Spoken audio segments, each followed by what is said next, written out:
Whoever is listening, guys, welcome back. My name is Grayson Man, and welcome to the Man with a Plan podcast. I told you guys on Twitter a couple weeks ago that we're going to have some amazing guests, and I thought, who better to start this off than Larry Williams? If you don't know who Larry is, he's been on the show a couple times. He's a drummer, he's an author, he's the host of the Clemson Dubcast, and he's a writer on TigerIllustrated.com. And for the third time in this podcast history, Larry, welcome to the show. You said amazing guests. That starts next week, I guess, or Oh, after come we. on. Don't sell yourself so short, man. Don't sell yourself short. I would not put myself in that category, but thank you. So I think one thing that captures my attention every time, every couple weeks or months, Larry, and I wanted to bring this up on the podcast. I wanted to talk about your profile pictures on Twitter because I think the last time, so every time I'm on my like phone or computer, we get these like icons. It's like these are the people's tweets that you're gonna see, and I see this frozen mustache on my phone. I was like, who the heck am I following that has that? And I scroll up, and it's Larry Williams, and it's Andy Reid's mustache from the wild card game. So I haven't gotten to ask you this process because usually we're at games or we're doing something that involves work. So the audience wants to know, what is the process that goes into picking the Twitter profile picture? Because whenever I got you and I started working together, people thought you were Steve Sarkisian. And I was like, no, that's not Sark. That's not Larry. That's Sark. So I got to figure out your process, man.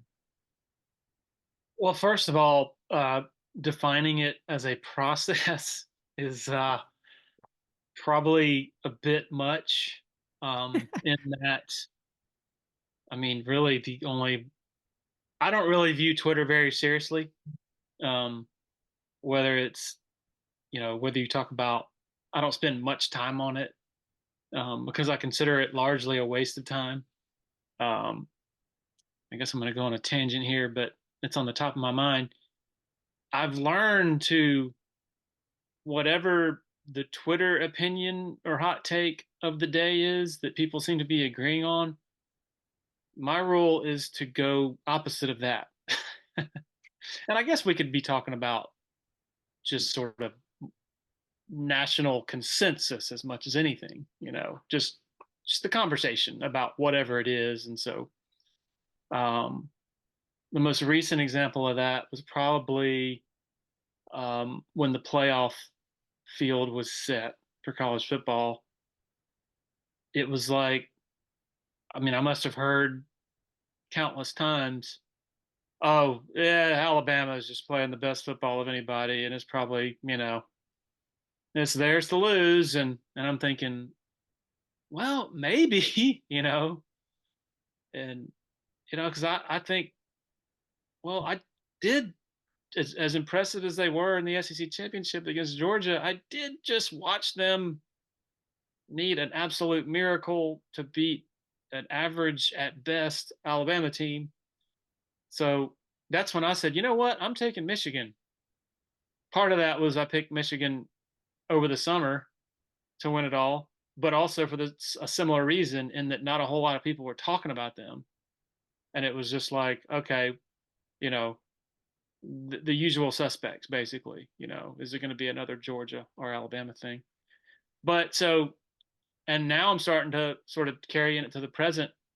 Since most everybody seems convinced that Kalen DeBoer is not going to work out, I'm starting to think, well, maybe, maybe he is going to work out because things just sort of tend to go against that grain. And I guess you could say the same thing about the Ravens. They were being crowned for like the previous 3 weeks or so before they fell apart last weekend. But to get back to your question, it's nothing more than if I see something that really amuses me and probably amuses a lot of other people, I'm like, that'd be a good Twitter profile pic. And the dilemma that I had, I guess, a couple of days later. Okay, the Dolphins Chiefs game was on a Saturday, and then the Packers Cowboys was a week later, right? I think it was the following day, if I'm not mistaken, because it's Okay. all in one Yeah, you're right. condensed. Yeah. Yeah, you're right. I think you're right. Anyway, regardless, once the Jimmy Johnson stuff I remember happened, I'm like, this. well, dang, this is a real dilemma here. I might need to change my profile pick after however short amount of time it was. Honestly, it was not a dilemma because again, I don't really spend a whole lot of time thinking about whatever I put on Twitter. I spend a lot more time thinking about how I'm gonna interact with my subscribers on Tiger Illustrated and stories I'm gonna write. And anyway, again, I guess back to what I said. It's just something fun, I guess. And I had never seen a mustache frozen like that. So, and it remains there to this day. I don't know. I guess we'll we'll see how long it lasts. So if you're Not that anybody's sitting on the edge of their seats out there waiting to see how long it lasts. But I think I'm curious to see how the process plays out because if your guy Brock Purdy wins a Super Bowl MVP, it might have to change. I don't know. yeah, I'm not eternally optimistic about that happening. I guess nothing would surprise me, but I just kind of feel like the Chiefs win, although the Niners are favored, which I was a little surprised about. Um, who knows? It's been a lot of fun being sort of glued to the NFL playoffs, similar to the NBA playoffs last year. It's been fun um, to sort of dive in to some high level professional sports over the last year or two because I used to just sort of ignore it all, um, mainly because I'm so consumed with college football and what I cover. But it's been a really cool diversion to actually really pay a lot of attention to it when it gets down to the sort of high stakes time. Yeah, and I got burned twice last weekend with my picks. I thought the Ravens and the Lions were gonna be feasting up, but I think I was guilty of picking with my heart instead of my head. Instead of going, I think I'm gonna pick the two best teams here versus I'm gonna pick the two best stories. Lamar Jackson and the Ravens melted down. And the Lions they just got away from them. 49ers started to, whether it's the fourth down decisions of what people believe or Brock Purdy playing, I think the best second half of his career in certain aspects. So I got caught and I might be forced to pick the Chiefs just simply because it's like the Patriots. You can't bet against Brady and Belichick. You can't bet against Patrick Mahomes in any situation. Here's a sort of a dilemma on I guess rooting interest or sort of subconsciously what you want to happen. So I mean I've been pulling for the Niners. I'm a There we bandwagon. go. There we Actually, go. like I started liking them back when Harbaugh was there because I liked the offense they had with Kaepernick and all that, and that extended into Jimmy G, and then of course to now. But as I sort of thought about the matchups late last week, I'm starting to think, I think both visiting teams win, and I just had this.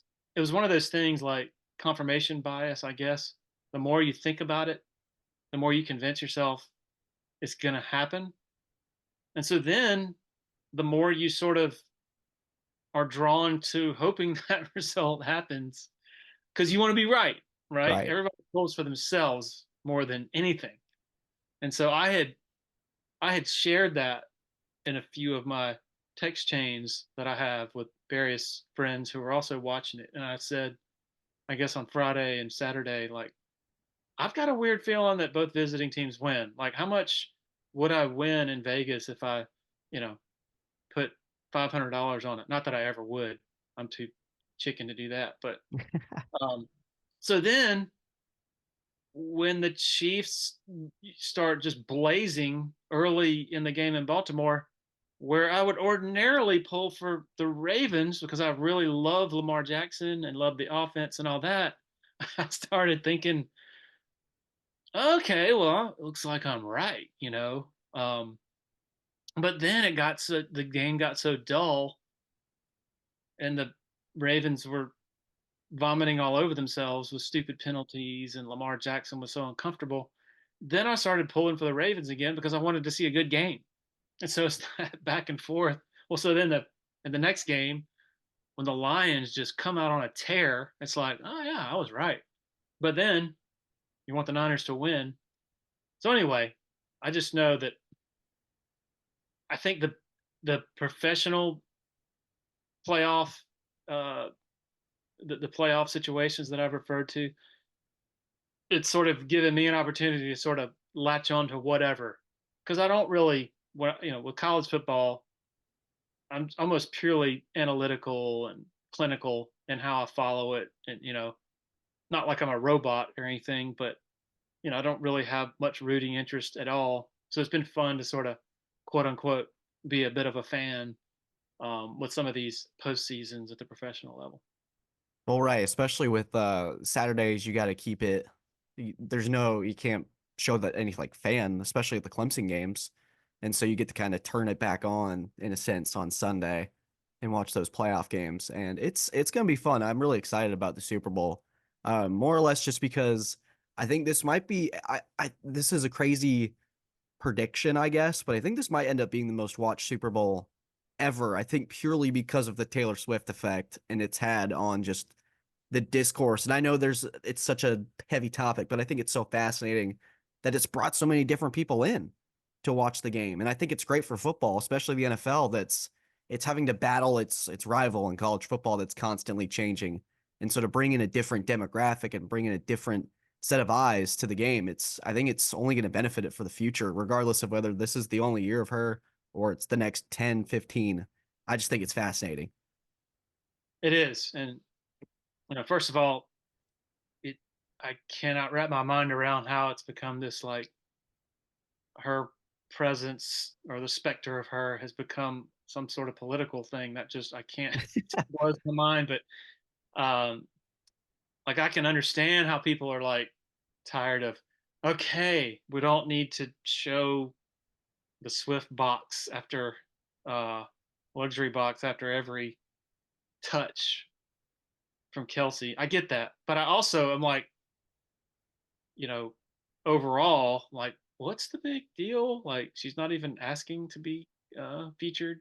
She's just there and having a lot of fun, obviously.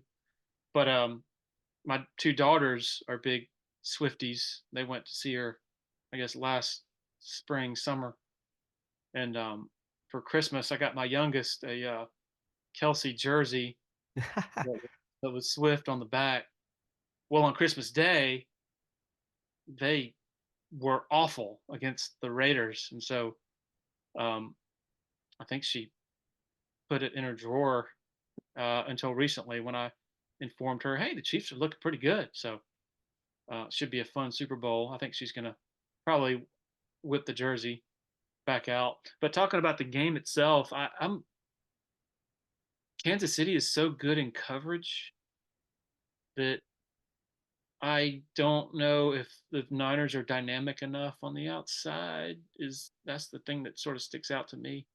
Um, Although you can counteract that by if the Niners are committed to the run in ways that the Ravens were not, they could probably get to some of that vulnerability in the Chiefs' defense. But like you said at the top, it's just hard to bet against Mahomes and a confident, really confident team.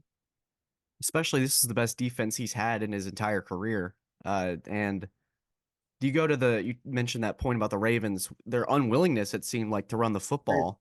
Crazy. Best team in the NFL all year running the football, just dictating the time of possession, dictating the physicality of the game, and it felt like they just abandoned it for no reason at all. And it's like when you got Lamar Jackson, who's probably the fastest guy on the field, and then Gus Edwards and that combination, it worked out well, and they dominated the NFL against playoff teams. Miami, they blew out. Detroit, they blew out. They had plenty of reasons to say, hey, let's stick with what works. And so I could see the 49ers doing that with McCaffrey, and the Chiefs front seven, if they can find a way to contain Chris Jones, which is always going to be a easier said than done deal. It's going to be probably come down to Brock Purdy in a low scoring affair that turns out to be a battle of the QBs in the second half. And I think at that point, if it comes down to Mahomes versus Purdy, as much as I have been a Brock Purdy defender, it's going to go down to Mahomes just because of who he is in that case. Yeah, it's crazy that the Ravens running backs is strictly that position had 5 carries. 5 carries. 5 carries. And then it felt like they panicked. They got behind 2 scores and they panicked from a play calling perspective, and everything turned into drop back, which then sort of got Lamar out of sorts because when you don't have the option game to fuse with the passing game, it kind of, I don't think he's a bad drop back passer, but I just think all the pressure of the moment and then shifting the game plan away from the run just boy, it frazzled him. Yeah. And like I said, I'm as big a Lamar fan as any, but I think it's fair to sit there and ask some really you know, sort of tough questions about, okay, can he get them to the mountaintop? And was this the year where the stars align the more than they're ever going to align in terms of some of the other developments with other challengers? Um, but we'll see. I'm certainly not an expert. I'm really talking about all this from a surface level perspective. Yeah, someone brought it to my attention. This will be another MVP season for Lamar where he'll end the his playoff run in pretty disappointing fashion. And so it's a very underwhelming ceremony for the NFL honors, I think next Thursday, if I'm not mistaken. But it'll be interesting that the narrative around Lamar, and I mean his 2 playoff wins are the COVID year against Ryan Tannehill in a pretty bad Titans team, and then CJ Stroud with an overmatched Texans roster that just couldn't block Stroud for the entire afternoon. And so you look at it, and the playoff narrative with Lamar, it's definitely going to be one of the more discussed topics this offseason. So, and I agree with you. I felt this was the year for Baltimore with Kansas City's offense. It was the weakest it had been. I felt they were better than Buffalo on paper, just the way they were able to run the football, and Buffalo had its struggles starting out 6-6, and then obviously some of the other AFC teams they just completely overwhelm. And then on the NFC side, they'd taken care of business against Detroit. You never know what happens with when you get to the Super Bowl. Maybe it was against San Francisco, but this felt like the year for at least if they were able to get out of the AFC, there would have been like, okay, if you lose in the Super Bowl, you lose, let's say, Christian McCaffrey game winning touchdown. It's like, okay, like we can chalk that up as we got really close, but we got to the Super Bowl. That's a pretty significant jump. So it feels like this was the year for them, in my opinion, but we'll see how it lines up next year. It could be, we never know. I mean, this year we had so many starting quarterbacks go down. It could happen again. It's just a matter of who gets the lucky draw in the NFL, I guess. Well, the wild thing about Lamar's performance was how it was sort of juxtaposed with Purdy's performance in the second half, in that one guy kind of melted, right? And the other really rose to the occasion in the precise ways that Lamar normally would, right? Like to me, those the runs by Purdy, Hmm. the freelance runs when the pocket was breaking down, the awareness, the presence, the feel for the rush. Like, I mean, you hear the, I don't want to get into the game manager. Again, that's another stupid thing to me, just to me, is how that takes on a life of its own. And it's like, well, how do you define game manager? Like, it just sort of breaks down when you sit there and list the A and B and C definitions, or one, two, and three, because it's like, okay, um, he makes clutch plays. It includes clutch throws. It also includes plays that are not system plays, right?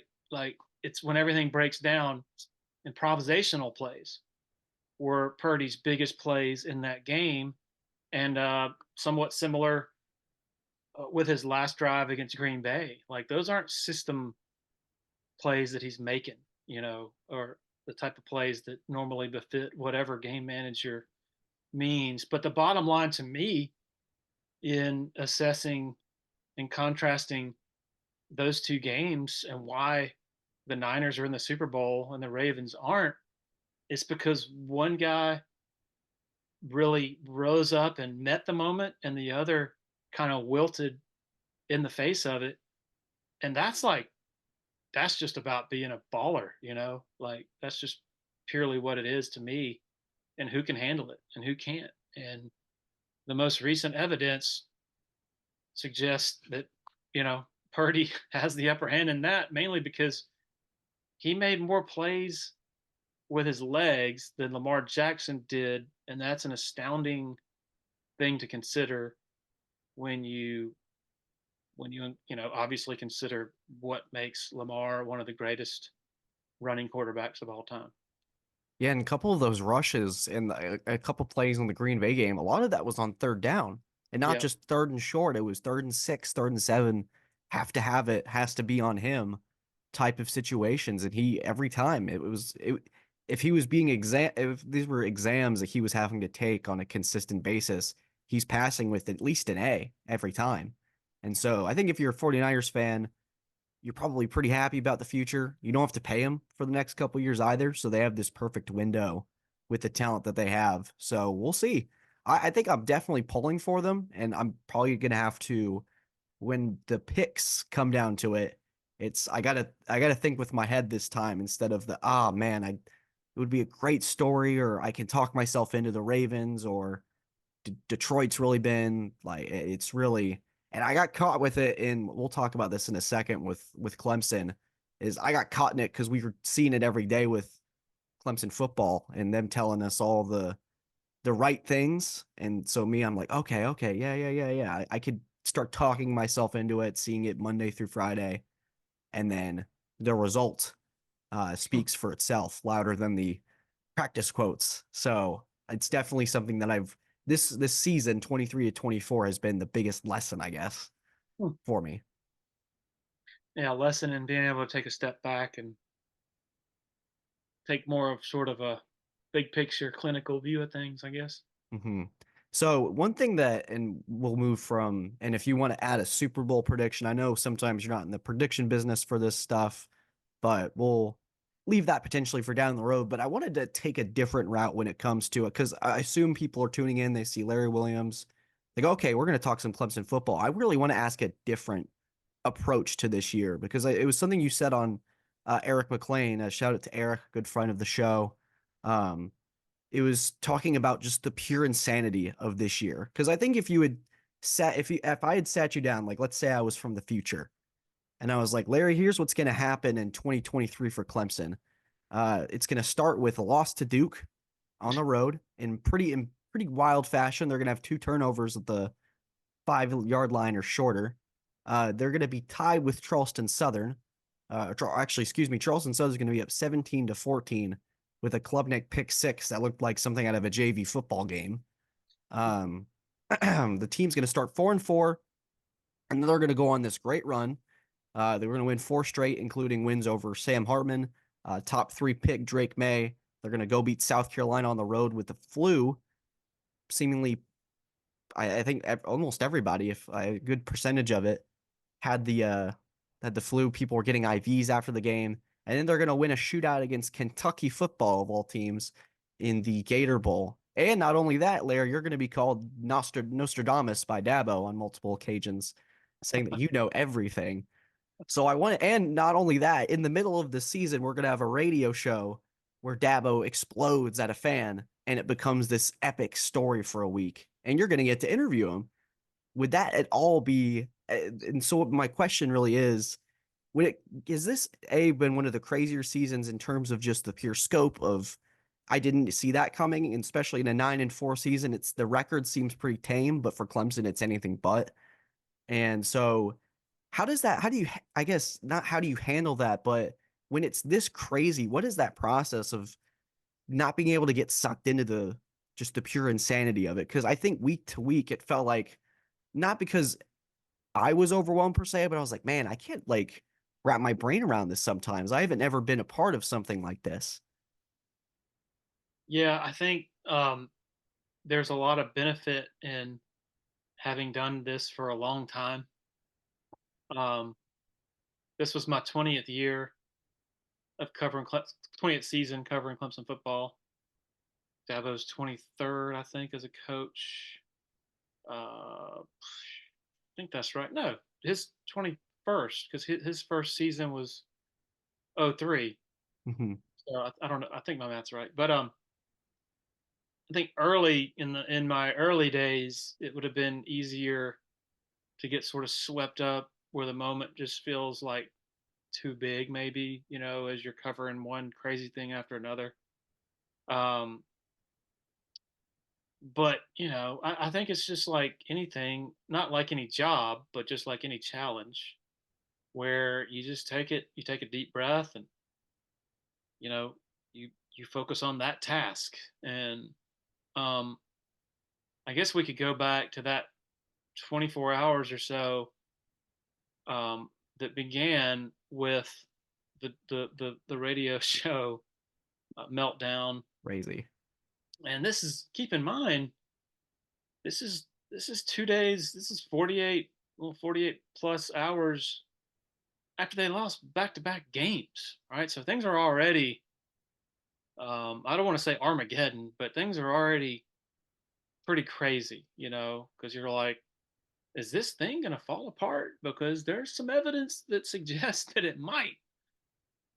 And if things do fall apart on the field, what does that mean for them off the field? With their culture may be coming unglued some, and more guys, deciding they're leaving and they're done with it or whatever. You think about all those things.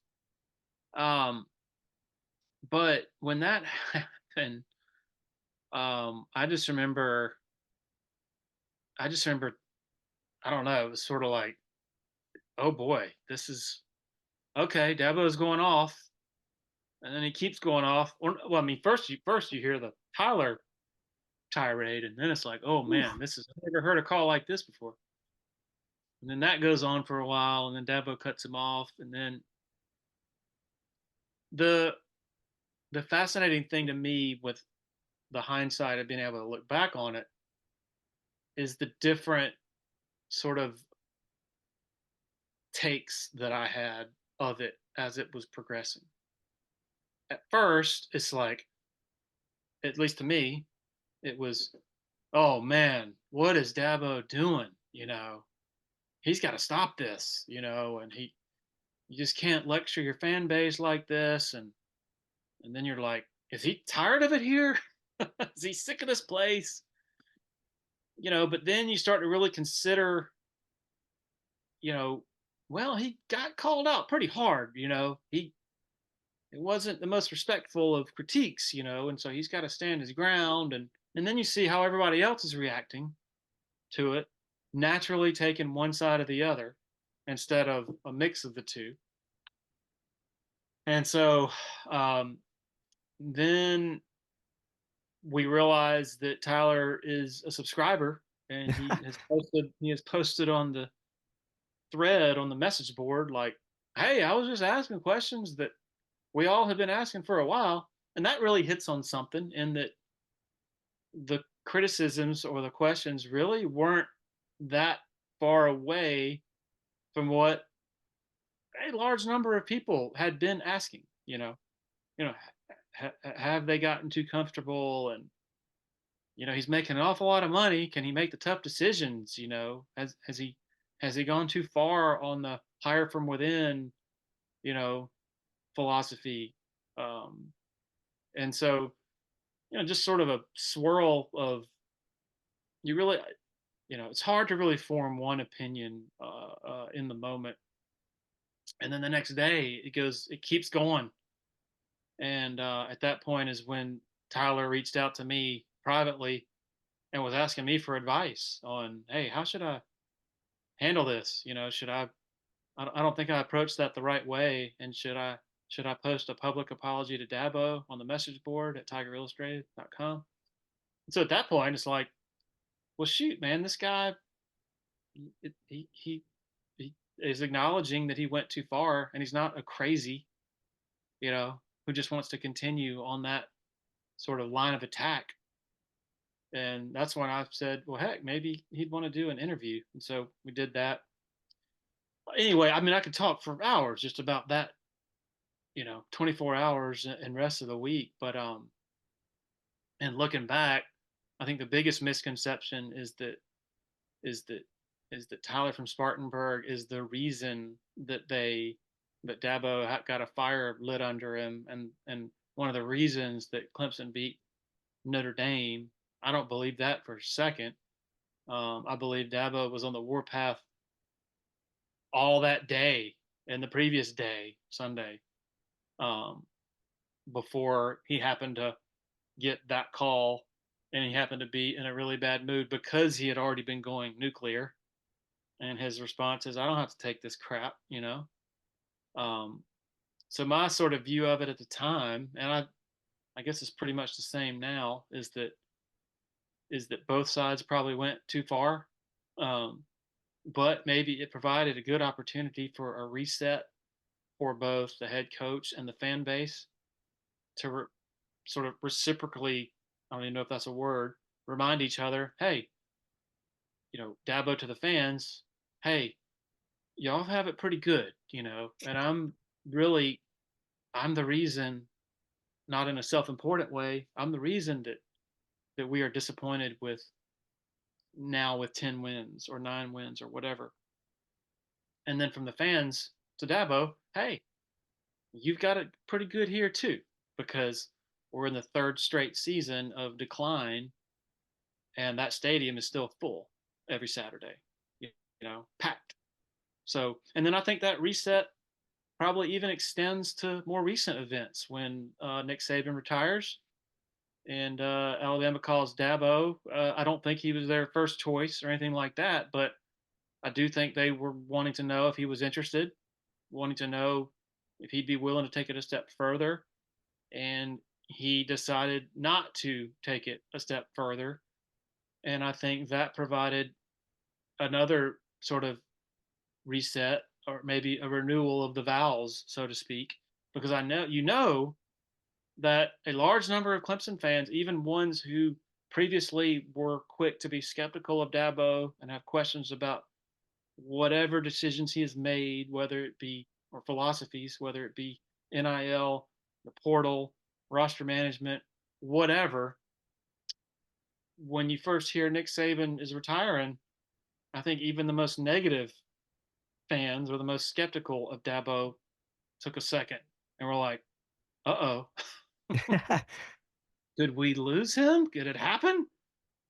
And so, I think for both sides, it just feels like there's been a bit of a refreshment, so to speak, of the relationship. Um, and that's not to say that everything is just purely going to be hunky dory from now, you know, on. If they lose by 17 points in the opener, it's going to not be fun, right? Not predicting that to happen, but um, so, but it just, I do believe that if in 20 years from now, if somebody were to sit down and write the Dabo Sweeney Clemson story, that that what happened in November, um, the week of that Notre Dame game, and then what happened more recently in the immediate aftermath of Saban retiring, I think those will be prominent. Uh, that would probably be a chapter in the Dabo Sweeney Clemson story, because I think in the end we will look back and say, "Wow," for a number of reasons.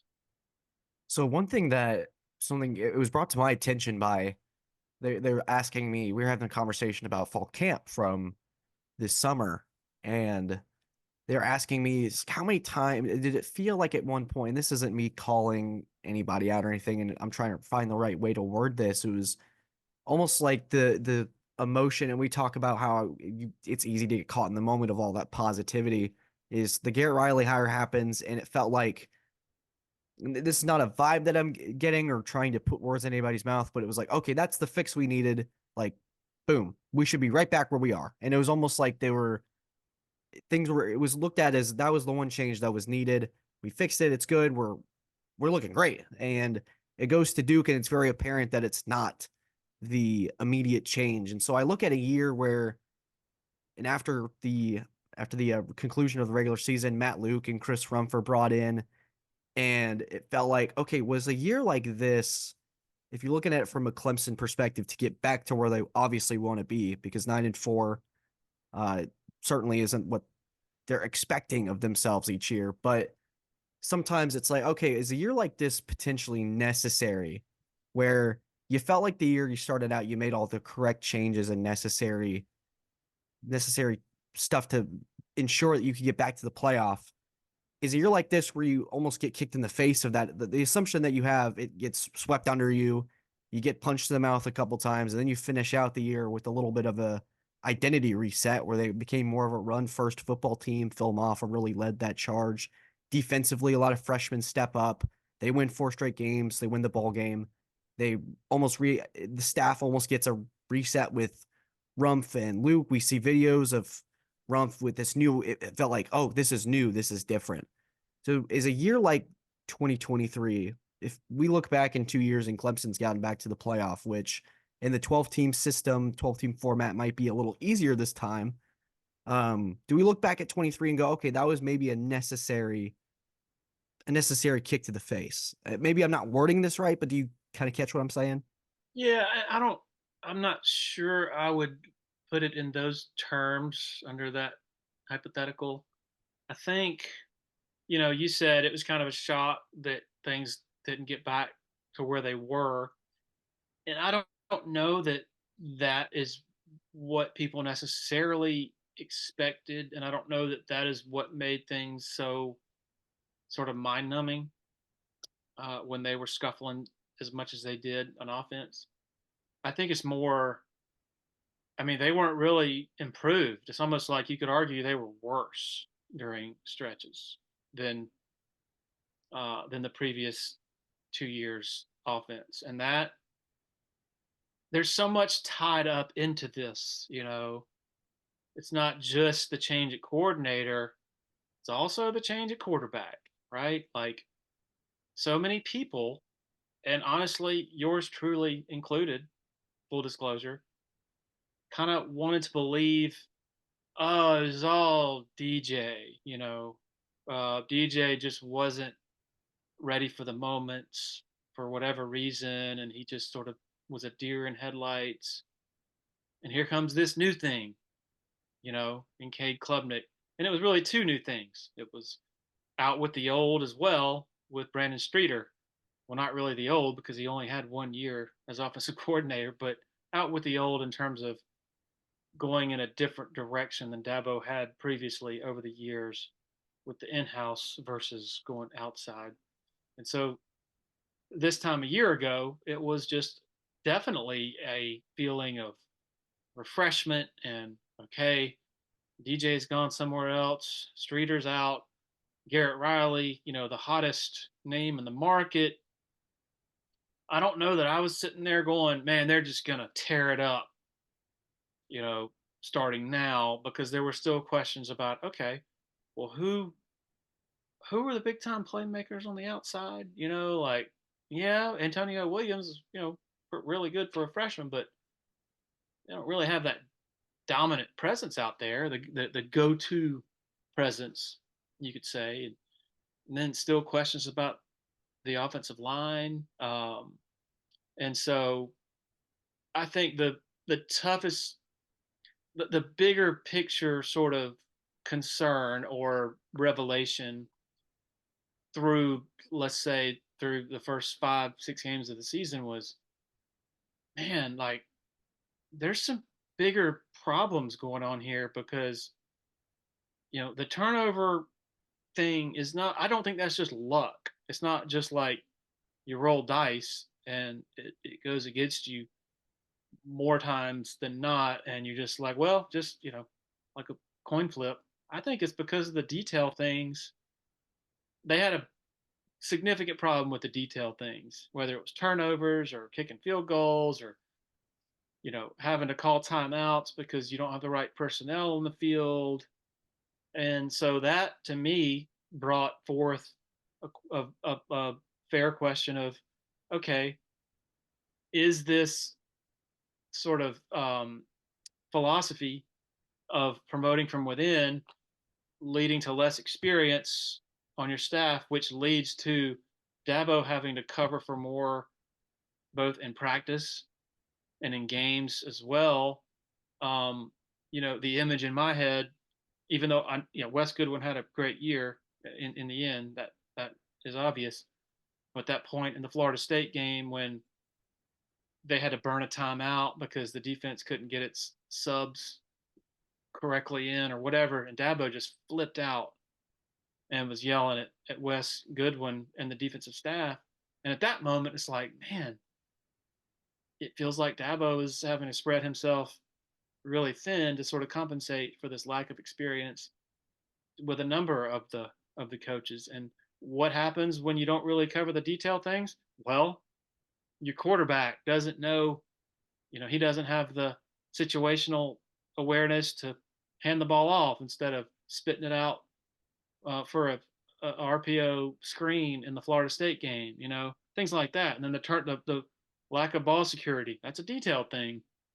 And so um, I guess that's my way of getting back to your question of saying it wasn't just, oh man, they're not really lighting it up like they used to. Man, this is a letdown. It was more like, man, they should be better, right? Like I don't think anybody expected greatness because they didn't have the generational greatness that brought the previous, the elite offenses from the previous era.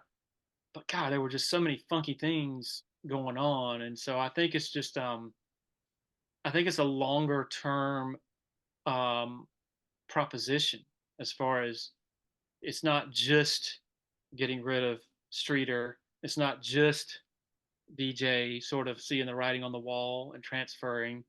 It's not just Cade Klubnik, another 5-star coming in and rescuing the quarterback position. It's not just Garrett Riley. It's also, oh, by the way, another change, after the season after the regular season, another two changes with Matt Luke and Chris Rump coming in. And so um, I think it's just a matter of Dabo realizing that, hey, we do need seasoned, some seasoned coaches on my staff who have not just the expertise, but also perhaps the clout to second guess me as the head coach and to bring in some new ideas. I think that's really an essential part of growth and of having the best program you can have.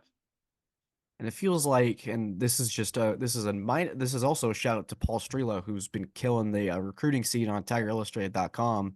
Is we've seen that effect sort of carry over on the offensive line with the weekend that Clemson had, and just that I think it was a point that you or Paul brought up very early on when Luke was initially hired was that things could potentially change on the recruiting scene. This is something that I thought of too is he's able to tell these new recruits now, and there's so many different ways that college football operates now, is that he's won a national championship and I guess it was that guinea pig year of NIL and transfer portal and all this madness, is he's able to tell these players is it's the show me what you've done for me recently type of thing. It's saying, hey, I've just won a national championship at UGA. You can see the amount of NFL players that I've able to coach up and say, hey, I can do this. We can do this at Clemson in an environment where we're not going to ship you out if it doesn't work out the first year. We're a developmental program. It feels like it combines the, hey, I've been able to do this at this high level program that won back-to-back national championships and was on the doorsteps of potentially winning a third, depending on an Alabama game. And now we had a program that, because there's some players I would feel in the recruiting scene that they're worried, hey, if I'm not getting the amount of playing time we in the first year, it's either they're going to find somebody that will, or I'm going to have to find a new home. And at Clemson, we don't really see that often. So I feel like it combined, at least on the offensive line and that side, it combined kind of the best of both worlds, if that makes sense. Yeah, and the biggest thing to me, aside from Luke's expertise, on the field with offensive line, is the NFL thing. You know, he produced first rounders at both Georgia and Old Miss, and Clemson has gotten hammered by that. I mean, offensive line is really the only position left where they really just had kind of a drought. And just to tell you just to sort of underscore how important putting offensive linemen into the NFL is to not just in general, but to Dabo. When he was auditioning for the job in 2008, he had a big old binder that he put together, sort of articulating his vision for how he would run things, in a innumerable um, number of ways. But there was a page devoted to offensive line, and he said, we haven't had, I think they hadn't had a first round offensive line pick since like 79. And he made mention of that in there. And he said, basically, that's inexcusable. And we're going to put offensive linemen into the NFL. And well, here they are, and they still don't have one. And that's a big deal on the recruiting trail when you're going up against schools such as Georgia, Ohio State, Notre Dame, etc., that have a record of putting linemen into the NFL. Of course, they're going to use that, and of course, it's going to perpetuate itself. It's going to be harder to combat the longer it goes. And so, I think the fact that Matt Luke has that track record, um, that would be probably the top of the list for me, um, for why I think this is such uh, a positive for Clemson, and that he's been there, done that, and and you know the small sample size to date, the limited time he's been here, he's obviously been doing work on that very front. And it doesn't hurt when you can say that the one of the first round tackles that he produced is now the highest paid in the NFL at his position, Larry Tunsil in Houston. So that obviously speaks for itself is that, hey, he got to the NFL. And not only that, he's now the highest paid tackle. He said, that could be you. Yep. And that's very powerful in the recruiting space. So just before we wrap up, I'd love to be able to quickly touch on it, just considering that we're in the midst of basketball season with Brad Brownell and Co. Uh, as we talked about it, basketball coverage has been just a whirlwind. Um, they're 15-6, and if you looked at it from just a pure record standpoint, it feels pretty similar. And just in terms of the numbers, I think to last year, I could be proven wrong there, but the way that they got there was incredibly different. And the way they started in non-conference, they've sort of stumbled along the way in ACC play. But the thing that's fascinated me, and maybe you have an opinion, maybe you don't, is last 2 nights ago, it was right after Dark Part 2, uh, the Brownell got to the microphone and talked about the net rankings and how there are certain ways that I mean, you could just feel the frustration. And they were talking about Georgia Tech had just beaten North Carolina. It's 3-7 in the ACC. Its three wins are Clemson, Duke, and North Carolina. And he goes in this whole rant about how it's overinflated. Certain conferences are scheduling non-conferences easier and blowing them out by 30, and the net rankings don't adjust for that. And he specifically mentioned the Big 12 in his rant. And I was sitting there shocked. I was like, this is the honesty that I kind of appreciate, especially such a highly contested issue. Net was one of the things that I think kept Clemson out last year. And not only that, with losing to Louisville in March and then losing to teams like Loyola Chicago, South Carolina, that were quad four losses. Excuse me.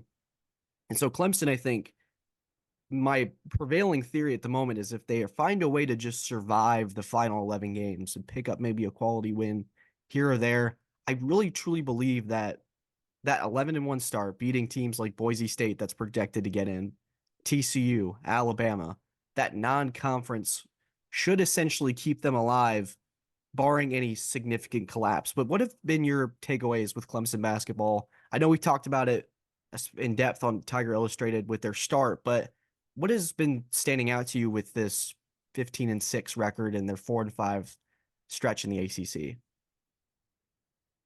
Keep in mind what I'm about to say would probably be totally different had they won at Duke Saturday, Mm-hmm.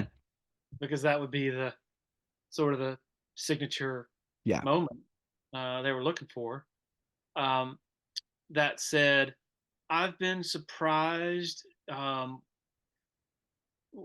with their some of the recent losses, um, and just sort of what I've seen, when they were winning at Alabama and beating South Carolina, winning at Pittsburgh, going to Memphis for just a barn burner, and playing those dudes toe to toe. It was like, man, this group is mentally tough, is cohesive, they're unselfish, and they're highly skilled. Like shooting very well.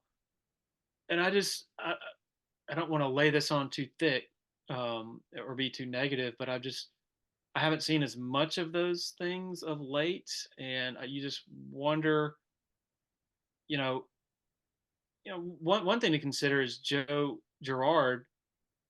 He's a new guy, you know, who great shooter, but when things are going well, yeah, it's easy to be Mister Team guy and unselfish and all that. But it's when the team is really struggling and when you're struggling that you learn a little bit more about a first year transfer, and how the rest of the team sort of works together. Chase Hunter's been going through some off the court stuff. I think Brad Brownell said he's either about to become a father or has recently been. Um, Yeah, I think the he said he just had the baby, okay, actually. okay. Congrats to Yeah. Chase. The depth hasn't. I think Grayson, you were standing with me. This was a couple days before the Memphis game, before the trip to Memphis, when Brad and I were having a casual conversation, and at that point, everything was hunky dory on the outside. Wow, man, beat Pitt and Alabama and all that. But he was like his concern at the time was, man, our depth is not.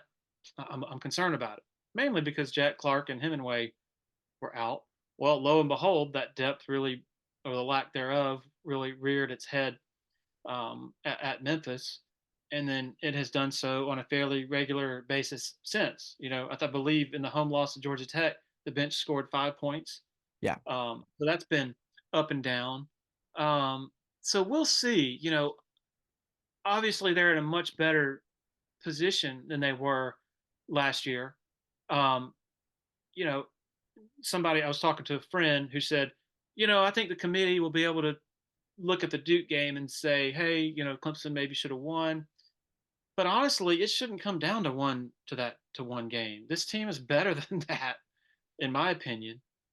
So then you're getting into the question of, are they going to be like a 7? Which puts you in a bit of a precarious, coin flip maybe kind of situation in a first round game. Um, their most recent trip to the NCAA tournament, they got in, but when you lose in the first round, who was it? Rutgers? Rutgers in a low scoring, ugly, Yeah. ugly And game. so then it's like, okay, you have that achievement, you finally got there, but then it's like you don't want it to be that kind of a buzzkill that sort of overwhelms the taste, at moving into the off season. And so I guess to sort of try to answer your question in a coherent way, I'm waiting. To me, the big question about this team is moving forward, can they capitalize on a lot of home games? Can they rediscover a large part of what they had, and be about the sum of their parts? I don't think what we've seen of late has really been a great representation of the sum of those parts. Now, again, had they won at Duke, had that whistle not blown with zero point 0.8 seconds left, had they not had 4 turnovers on 4 straight possessions by Ian Shiflin, this discussion would be, man, Yeah. they finally, um, of course, maybe if they win that game, maybe they lose to Louisville. I don't know.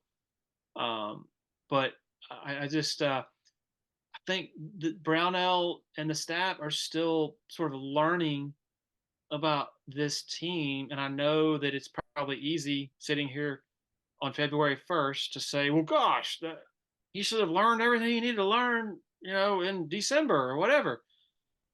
But that's the way it is. You've had Jack Clark, who's not going to be at 100%. Hemingway's been out.